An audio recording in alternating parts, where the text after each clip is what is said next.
আসসালামু আলাইকুম ভিউয়ার্স। বাংলাদেশের সর্বশেষ আপডেট সংবাদে আপনাদের স্বাগত। জানিয়ে দিব হাতে থাকা সর্বশেষ আপডেট বাংলা সংবাদ। প্রথমেই সংবাদ শিরোনাম। 7 কলেজ শিক্ষার্থীদের ঢাকা অবরোধ কর্মসূচি। এরপর জানিয়ে দিব ক্ষমতার অপব্যবহার করলে পালিয়ে যেতে হয় বলেছেন শামা ওবায়েদ। এদিকে খালেদা জিয়াকে তিলে তিলে হত্যা করার চেষ্টা হয়েছে বলেছেন এম এ মালেক। এরপর জানিয়ে দিব চীনের সঙ্গে বাংলাদেশের ভাষাগত সম্পর্ক সুদৃঢ় করতে হবে। আরও জানিয়ে দিব বিদেশি বিনিয়োগ বাড়াতে অন্তর্বর্তী সরকার প্রতিশ্রুতিবদ্ধ বলেছেন অর্থ উপদেষ্টা। সর্বশেষ জানিয়ে দিব কুড়িগ্রামে বইছে শৈত্যপ্রবাহ। এতক্ষণ শুনছিলেন সংবাদ শিরোনাম, এবারে বিস্তারিত। তবে অনুরোধ থাকবে ভিডিওটিতে একটি লাইক করবেন এবং কমেন্ট করে জানিয়ে দিবেন কোন জেলা থেকে আপনি আমাদের এই ভিডিওটি দেখছেন। 7 কলেজের শিক্ষার্থীদের ঢাকা অবরোধ কর্মসূচি।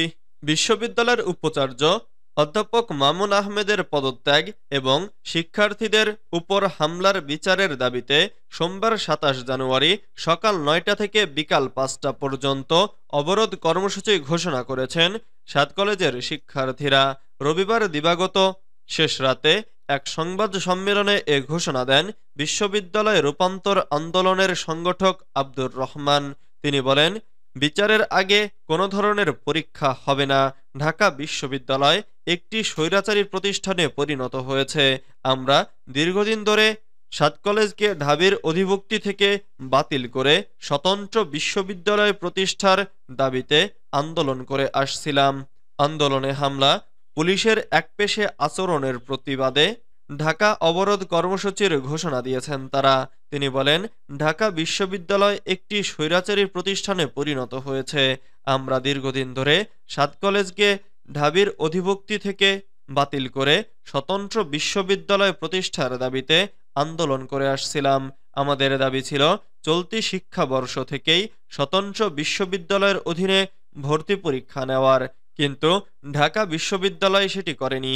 উল্টো ধারণ ক্ষমতার চেয়েও বেশি শিক্ষার্থী ভর্তির জন্য বিজ্ঞপ্তি প্রকাশ করেছে। আমরা এসব নিয়ে বিভিন্ন মহলে স্মারকলিপি দিয়েছি। সবশেষে বিশ্ববিদ্যালয় প্রভিসি আমাদের শিক্ষার্থীদের সঙ্গে অশোভন আচরণ করেছেন। এর প্রতিবাদে আমরা নীলক্ষেত গণতন্ত্র ও মুক্তি তোরণের নিচে অবস্থানকালে ঢাকা বিশ্ববিদ্যালয় শিক্ষার্থী ও পুলিশ সম্মিলিতভাবে 7 কলেজের শিক্ষার্থীদের ওপর হামলা চালায়। আব্দুর রহমান বলেন, 7 কলেজকে নিয়ে স্বতন্ত্র বিশ্ববিদ্যালয় ঘোষণা করতে হবে, শিক্ষার্থীদের ওপর হামলার বিচার করতে হবে, ঢাকা বিশ্ববিদ্যালয় প্রভিসি ডক্টর মামুন আহমেদের বিচার করতে হবে। বিশ্ববিদ্যালয়ের ওপর হামলার প্রতিবাদ সোমবার সকাল 9টা থেকে ঢাকা শহর অবরোধ করা হবে।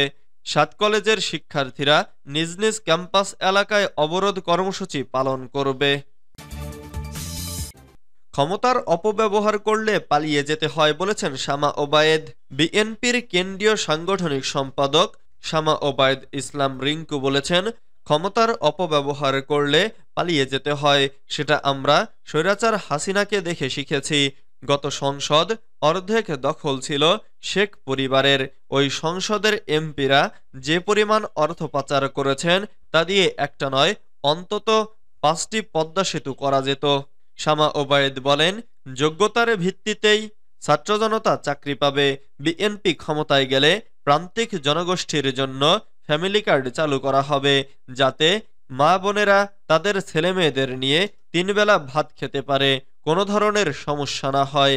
বিএনপি জনগণের ভোটে নির্বাচিত হলে ছাত্র ও যুব সমাজের জন্য কর্মসংস্থান করবে, কোনো ধরনের দলীয়করণ করা হবে না বলে ঘোষণা দিয়েছেন তিনি আরও বলেন, রাষ্ট্রকাঠামো মেরামতে ও দেশের জনগণের চাহিদা মেটাতে বিএনপির ভারপ্রাপ্ত চেয়ারম্যান তারেক রহমান ঘোষিত 31 দফা বাস্তবায়নের কোনো বিকল্প নেই।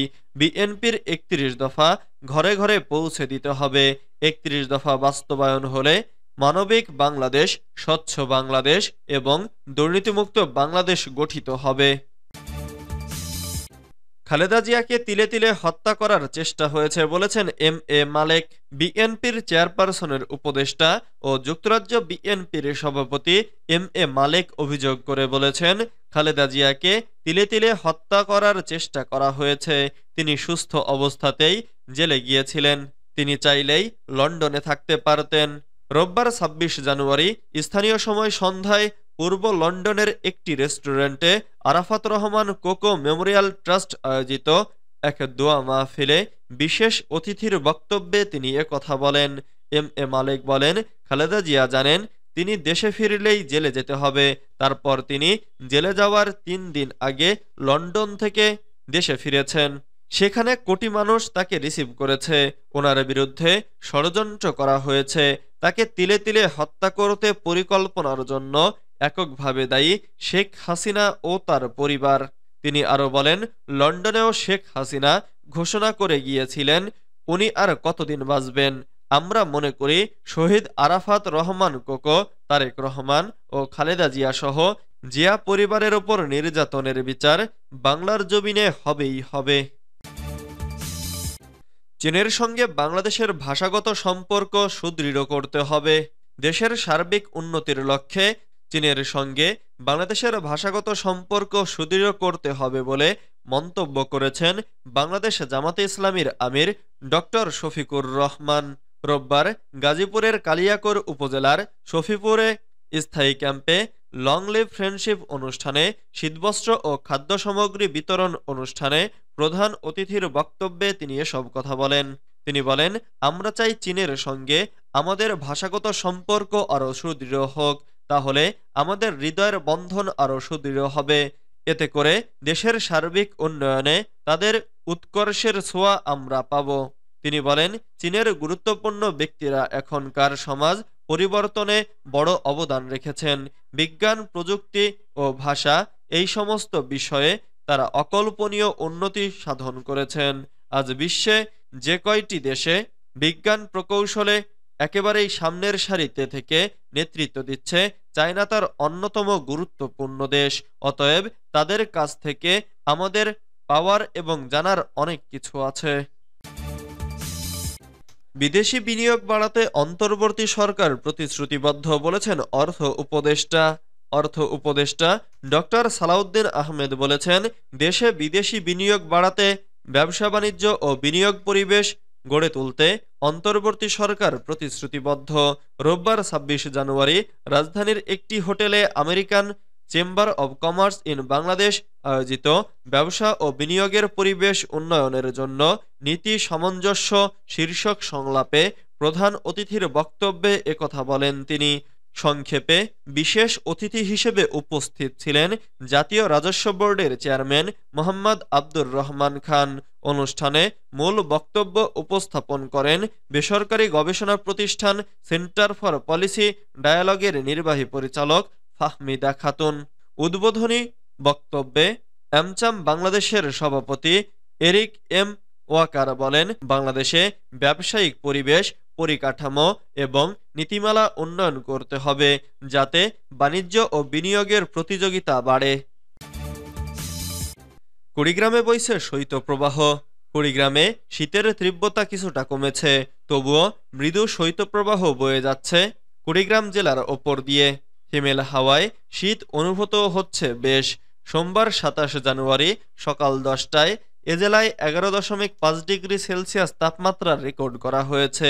রাতে তাপমাত্রা কমে শীত বাড়তে পারে বলে জানিয়েছে আবহাওয়া অফিস বলছে, আগামী বৃহস্পতিবার ৩০ জানুয়ারি পর্যন্ত এমন পরিস্থিতি থাকতে পারে। এরপর তাপমাত্রা বাড়তে পারে। তখন শৈত্যপ্রবাহ পরিস্থিতিরও উন্নতি ঘটবে। শিকদার নামে এক হোটেল শ্রমিক বলেন, কয়েকদিন তো কাজই করতে পারিনি, আজ রোদ উঠেছে, একটু শীত কম লাগছে বিধায় কাজ করতে পারছি। আবার যদি আগের মতো শীত আর কুয়াশা পড়ে তবে আমাকে আবার বসে থাকতে হবে, কাজে আসা হবে না।